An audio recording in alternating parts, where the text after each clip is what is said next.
Good morning student. बेटा, कैदी और कोकिला में हम जो पोयम पढ़ रहे थे उसमें कुछ पार्ट तो हमने पढ़ लिया है। ठीक है बेटा।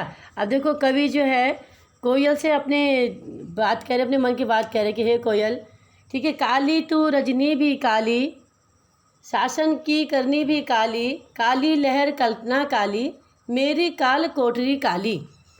ठीक है। टोपी काली कमली काली, मेरी लह श्रृंखला काली, पहरे की हुंकृति की ब्याली, तिस पर है गाली ए आली। ठीक है। कवि कह रहे हैं, देखो बेटा, कि हे कोयल, तेरा रंग भी काला है और आज की रात भी काली है। इधर ब्रिटिश शासन मतलब अंग्रेज सरकारों की जो करतूतें हैं, उनका जो व्यवहार है भारतीयों के प्रति, वो भी काला है, मतलब अन्यायपूर्ण व्यवहार है। कारागार में मैं चोर और डकैतों के बीच में रह रहा हूँ। मेरे मन में भयंकर कल्पनाएं और भावनाओं की काली तरंगें उठ रही हैं। मेरी काल कोठरी जिसमें कि मुझे बंद किया गया, वह भी अंधकारमयी अर्थात काली है, क्योंकि कहीं से कोई भी प्रकाश की व्यवस्था नहीं है। ओढ़ने के लिए मुझे जो कंबल दिया जाता, कम लिया है ना बेटा, लिखा हुआ, ओढ़ने के लिए जो मुझे कंबल दिया जाता है वह भी काला है, और पहनने को दी गई जो टोपियाँ वो भी काली हैं। मुझे बांध कर रखने वाले लोहा श्रृंखला कहते हैं, श्रृंखला मतलब जंजीर, मुझे बांध कर रखने वाली जो जंजीरें हैं वह भी काले रंग की हैं। इस काले अंधकार में अन्यायपूर्ण वातावरण में रात के समय पहरेदार की हुंकृति, मुझे जो पहरेदार उसको उनको बार बार कहते हैं, सर्प के समान डराने वाली लगती हैं। ठीक है बेटा हैं। अच्छा, इस काले संकट सागर पर मरने को मदमाती कोकिल, बोलो तो अपने चमकीले गीतों को क्यों कर हो तैराती कोकिल, बोले तो।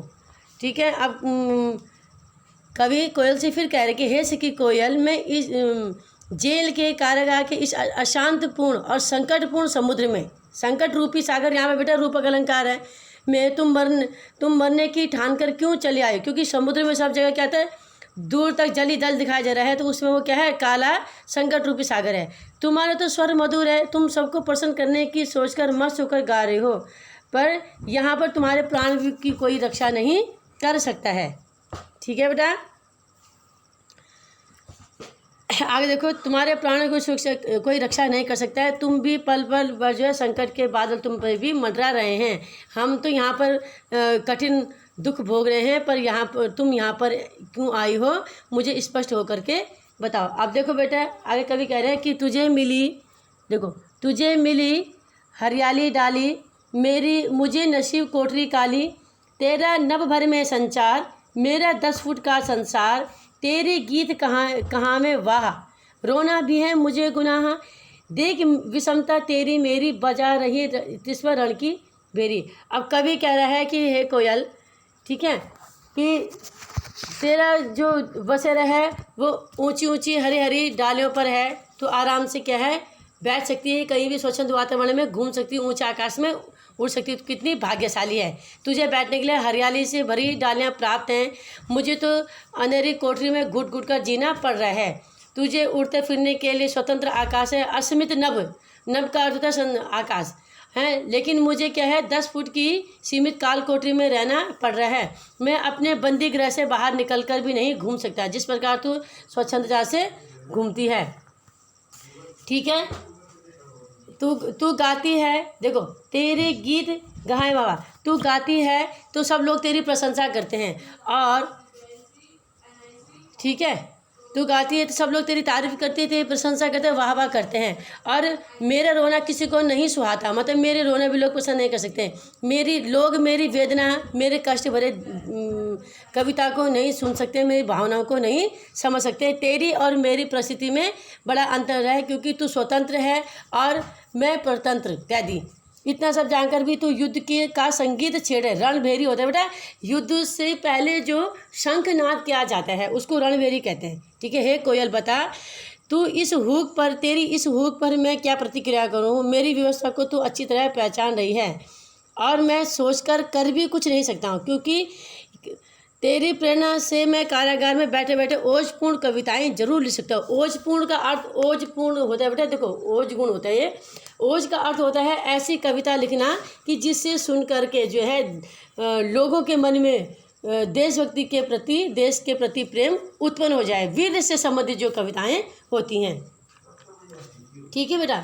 इस हुंकृति, देखो, इस हुंकृति अपनी कृति से और कहो क्या कर दूं मैं, कोकिल बोलो तो मोहन के व्रत पर प्राणों का आसव किसमें भर दूं तो, कोकिल बोलो तो, ठीक है। कवि कह